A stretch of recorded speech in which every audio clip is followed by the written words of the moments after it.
Today, we have Don Garber, been the commissioner for nearly 3 decades. We're gonna get to everything from the World Cup, Apple deal, the change of schedule, and there's so much stuff to talk about with MLS and soccer. But I wanna start off 3 decades ago. You're a young guy thinking about your next move. The MLS comes to you, and some pretty important people, some owners from who are MLS owners and also NFL owners come to you. The process of you taking this job, take us back to that time and what you were thinking, what you thought this league could be. Sure. Well, thank you, Andrew, and thanks for everybody. And it's great to chat, Andrew, one of the most respected folks in this business. So I appreciate the opportunity to talk with you, Andrew.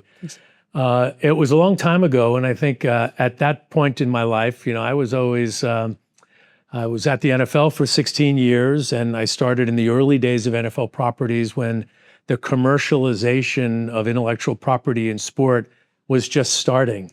The idea of putting a Bears logo on a sweater that Mike Ditka would wear, and then saying, well, maybe we should have him wear it on Monday Night Football, and then maybe somebody would want to buy it. I mean, that's how the early days of sports marketing and sports merchandising, sports sponsorship were. And through my long journey there, I started the same month as Roger Goodell did. I think Roger was going to be the commissioner when he was in the womb. My last period of time there, I ran their international business. I was the president of a division that we launched. And I just wanted to do something that really tested every aspect of my personality and of my learning in the business. I've always believed in the power of sport. I love the idea that you can work in a space where you can deliver on the dreams of fans, the thrill of victory and the agony of defeat day in and day out, and be, in many ways, the caretaker of that, at the same time, the builder of that. It is a funny story. For a while, I was very involved in programming at the NFL, very friendly with Steve Sable. He and his dad founded NFL Films, and most people don't know he's a very creative guy. He was an artist. He made dioramas. If you're old enough, remember those little things you make out of shoe boxes and would tell a story. And Steve used to tell stories with these figurines. And he had a little Don Garber doll. At that point, I had a little more hair, but it was a guy with big ears, and my head was coming out of my backside. And he was saying, "What are you thinking?" I was working in the one sport that if you were in sports marketing, why would you leave? But I just was so intrigued by ownership, by the energy of the World Cup in 1994, changing demographics in our country. Robert Kraft and Lamar Hunt were pretty persuasive guys. And I figured, what the heck? I had nothing to lose. I love life that way.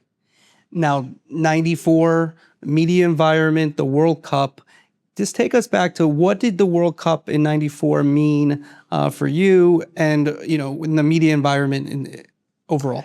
Yeah, from 96 to 99, I was, a good amount of that I was overseas, but I was in the sponsorship business at the NFL, and Coca-Cola was my client.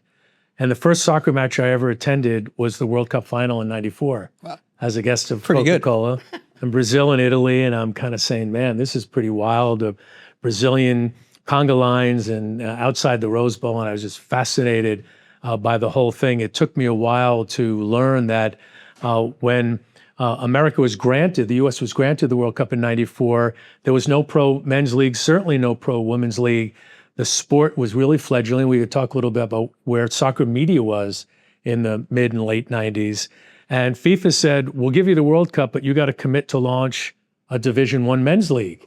That would drive fan avidity and would drive development in stadiums and the commercialization of the sport and marketing and fan development, things that did not exist here in our country.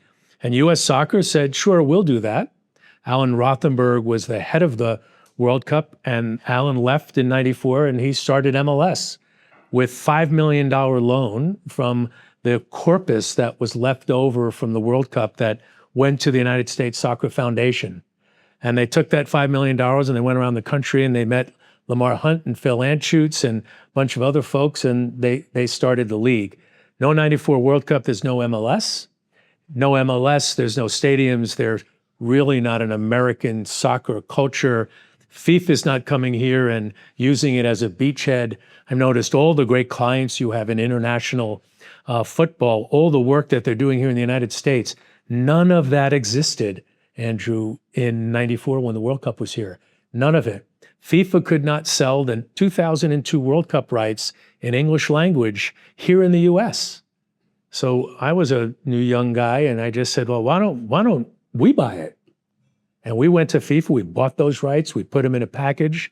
It was John Skipper's first day of work. Oh, yep. Everybody okay. told That's me a great John story. Skipper was a big soccer fan.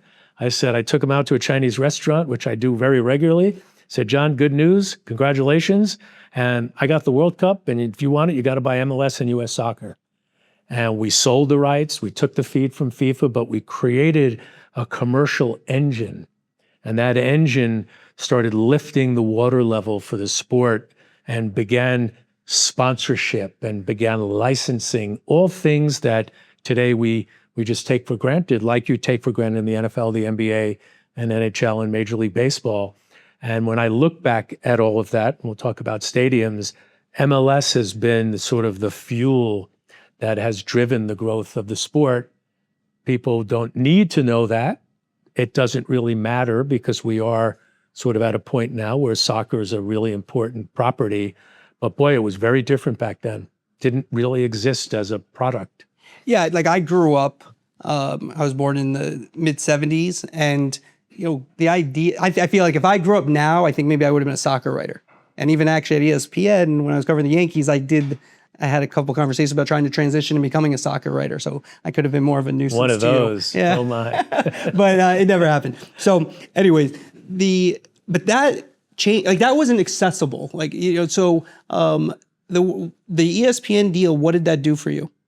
Well, we went from buying our way on to broadcast medium to getting a rights fee, and it exposed us to a broader market. And that's always been the thing about soccer. Is it a niche market? Is it an emerging market? Or is it something that is large enough, albeit with many, many, many properties, to compete with the other sports, not necessarily the other sports leagues? ESPN legitimized us. It gave us a platform for us to go to David Beckham 4 years later and say, hey, if you play for the Galaxy, you're going to be on ESPN. And everybody, no matter who they were watching ESPN, if they lived anywhere, they were a professional athlete. ESPN was at that time, today as well, very, very focused on getting a new demographic that was younger, that was more diverse, that wasn't as traditional, that allowed them to expand their market. If you still look at SportsCenter today, it doesn't have the same demographic that I would argue soccer has, whether it's us, whether it's the World Cup, or whether it's the NWSL. Young and diverse, the youngest in all sports and the most diverse in all sports. That is an empowering position to be in. And then the ultimate challenge is, how do you turn that into something that can drive the revenues that all the other sports, albeit with demographics, are able to achieve? Let's turn to media specifically, because there has been a different arc. Because you talked about, I always say, if you look at 1979, either late 70s when Pele came to the United States, you really couldn't see Pele any other way unless he was in your country. Now, there's a lot of competition for MLS in terms of on platforms, Premier Leagues, on NBC's platforms in the mornings. You guys are on Apple. Every basic, you can almost get any game you want, which, I don't know, is probably in some ways good for, I'd love to get your point of view on that, but it's a different environment. How has the media environment transitioned over your career? Well, I'll talk about it generally, and then I'll talk about it specific to, the impact on soccer. I started at the NFL in the early 80s. I remember ESPN coming into our system, and, how could you imagine having NFL games on cable? And now, how could you not imagine having your games not only on cable, but on streaming services? And this is all in a generational turn. Generations of the time that a child generally spends with their family, growing up as a kid and then becoming adult and, raising a family on their own. Now that's gotten older over time. It used to be 20 years, it's now closer to 25 years. But think about that arc of change over that period of time. When I came in, there was no soccer on television. The World Cup was in Spanish. It wasn't on English. ABC had it, and again, they hadn't renewed. And now there's more soccer on broadcast media than any other sport by a lot. And that's not necessarily good for those who are trying to build value, economic value with their specific property. But I sort of think about it, if you're, the more people that are using mobile phones, the more players are going to be able to play in the mobile phone market. And yeah, there's going to be Apple, one of our great partners, but there's also going to be a lot of opportunity for others.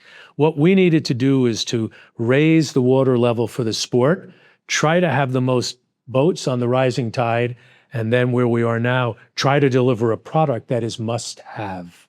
And how do you do that in a world where you're 30 years old, competing against leagues that have generational support, like the Premier League? I watched the Man City Arsenal game, and I was sitting there, and I had my coffee, and I couldn't have been more excited about it. We need to get people to be up last night and watching, Messi play in Salt Lake, not just have it packed and have an enormous gate, but watching that game on Apple TV, getting their highlights from you guys, and then getting it embedded in whatever feeds that they have and create all the energy around shared content.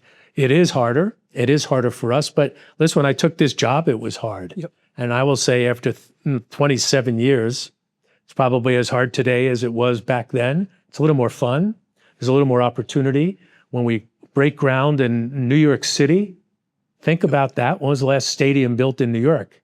A long time ago, folks. When was the last stadium that, when you're a Yankee fan or a Mets fan, you don't really think about who built the stadium? Yep. We're still building stadiums. Broke ground in Chicago just earlier, a few months ago. Broke ground we're going to break grounds shortly, I hope, in Boston. All of our major markets, large markets, will be with soccer stadiums, all things that are happening now.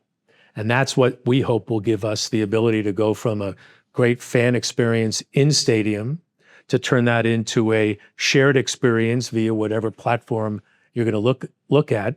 And then with all the disruption and transformation that you're going to ask me about, hopefully be able to have something that is more attractive to more viewers globally. Andrew back in the studio. Next on the podcast, we get deep into the Apple TV deal, the World Cup, Messi, and Beckham. Plus, we have some unexpected crowd participation over relegation. To listen to the rest of the podcast, subscribe at andrewmarchand.com, andrewmarchand.com.